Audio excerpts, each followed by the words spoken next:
The company-wide email went out at 9:14 on a Tuesday morning, and it was from the VP of Operations. And the subject line said Regional Director Announcement, and I was sitting at my desk on the open floor plan where I had been sitting for 3 years. And I watched my colleagues open it on their screens around me, and I watched the specific sequence of reactions that moved through the room like a wave.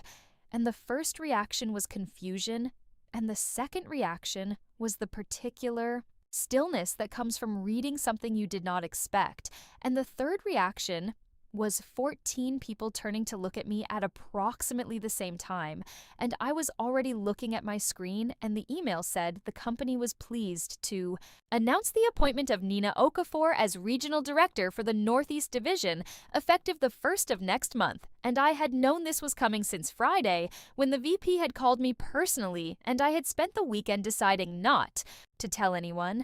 And I had come in on Tuesday morning and sat at my desk the way I always sat at my desk, and I had waited, and now the email had gone out, and Marcus, who sat 2 desks to my left, and who had told a mutual colleague 8 months ago that Nina is never going to last here.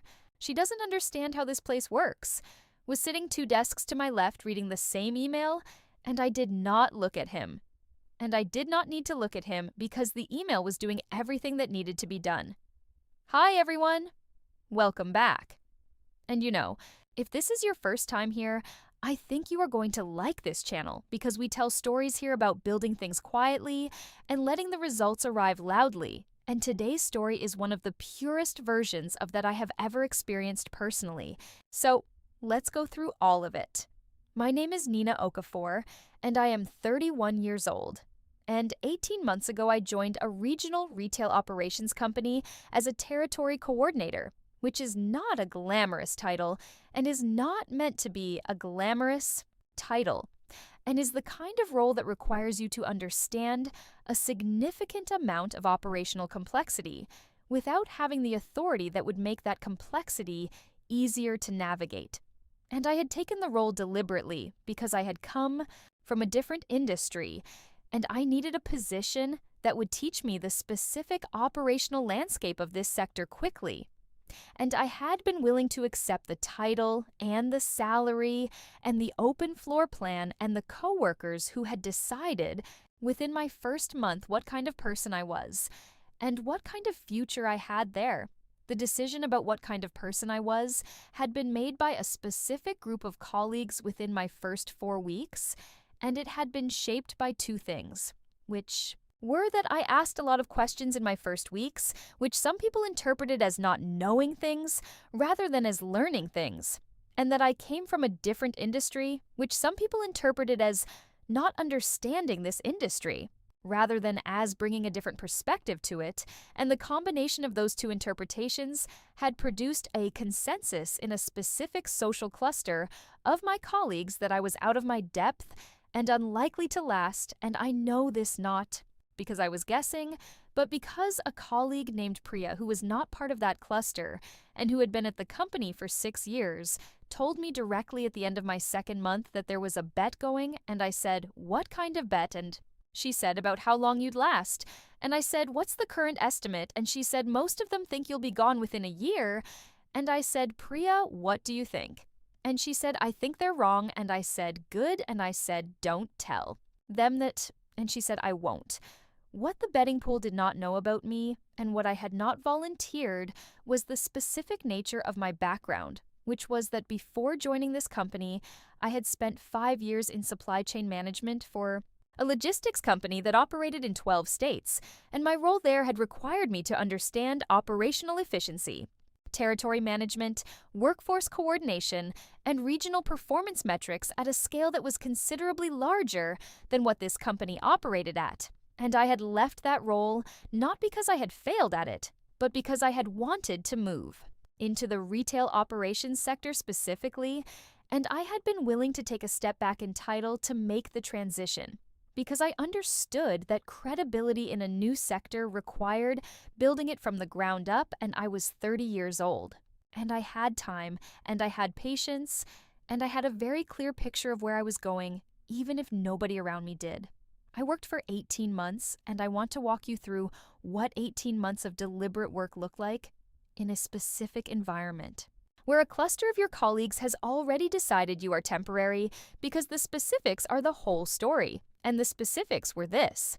In month 3, I identified an inefficiency in the territory routing system that was adding approximately 12% to delivery times across my assigned territories, and I put together a one-page analysis and I brought it to my direct manager, Sandra, without making it a presentation and without asking for credit.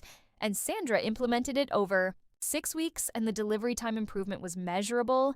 And Sandra mentioned it to the VP of Operations in a quarterly review, and the VP asked who had identified it, and Sandra told her, and I know this because Sandra told me afterward, not because I had asked. And in month 6, I volunteered to cover a territory that had lost its coordinator unexpectedly. And I ran 2 territories simultaneously for 11 weeks without asking for additional compensation because I understood that the 11 weeks would teach me things about the operational landscape that I could not have learned any other way. And in month 9, I submitted a territory restructuring proposal to Sandra that had taken me 6 weeks to build and that addressed a regional growth opportunity the company had been discussing without resolving for 2 years. And Sandra took it to the VP, and the VP took it to the senior leadership team. And the proposal was approved in month 11, and implementation began in month 12, and I was asked to lead the implementation, which required me to coordinate across 4 existing territories and manage a timeline and a budget and a team of 8 people. And I did all of that, and the implementation came in 3 weeks early and 4% under budget. And in month 15, the VP asked Sandra about me specifically, and Sandra told her what she knew. And in month 16, the VP called me directly, and we had a conversation. And in month 17, she called again. And in month 18, she offered me the regional director role. The Friday call with the VP was at 4 p.m., and she said, "Nina, I'd like to offer you the regional director position for the Northeast Division." And I said, "I'm very interested." And she walked me through the scope and the compensation, and I asked 3 questions, and she answered them. And at the end of the call, she said, "I want to be direct with you. When you joined this company 18 months ago, I was not certain you were the right fit." And I said, "I know." And she said, "What made you stay?" And I said, "Because I knew where I was going and I just needed the time to get there." And she said, "And do you feel you got there?" And I said, "I think I'm just getting started." And she said, "Good." And we set the announcement for Tuesday morning. I came in on Tuesday and I sat at my desk and I opened my laptop and I answered 3 emails and I got a coffee from the break room, and I came back and I sat down, and at 9:14 the announcement email went out, and the wave of reactions moved through the room, and 14 people turned to look at me and Marcus, who had said I didn't understand how This Place Works was 2 desks to my left, and I want to tell you what I felt in that moment, which was not triumph and was not vindication in the sharp sense of those words, but was something quieter, which was the specific satisfaction of having seen something clearly 18 months ago and having stayed with that vision through every month, of being underestimated and having arrived at the exact place I had always been heading. And I turned and I looked at Marcus, and he was looking at me. And I said, "Marcus, good morning." And he said, "Nina." And he said, "Congratulations." And I said, "Thank you." And I turned back to my screen and I kept working because I had a lot to do. And the regional director role started in 3 weeks, and I was not done yet. Priya came to my desk at 10:30, and she said, "I believe I told you." And I said, "You did, Priya." And she said, "Did you know the whole time?" And I said, "I knew where I wanted to go the whole time." And she said, "That's not the same thing." And I said, "No, it isn't." And she said, "Are you going to say anything to Marcus about the bet?" And I said, "No." And she said, "Nothing." And I said, "Priya, the email already said everything."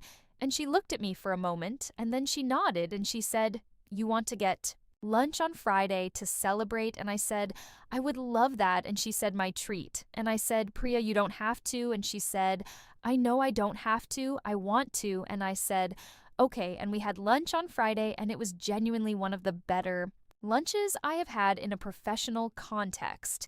And Priya said at the end of it, "So what does regional director actually feel like?" And I said, "It feels like exactly what I expected." And she said, which is what? And I said, like the beginning of the next thing. And she said, you are genuinely the most patient person I have ever worked with. And I said, Priya, patience is just confidence with a longer timeline. And she said, I'm going to write that down. And I said, please do. And she did. And I think it is the truest sentence I have said in a professional context. And I think Marcus, 2 desks to my left, would agree if he thought about it long enough.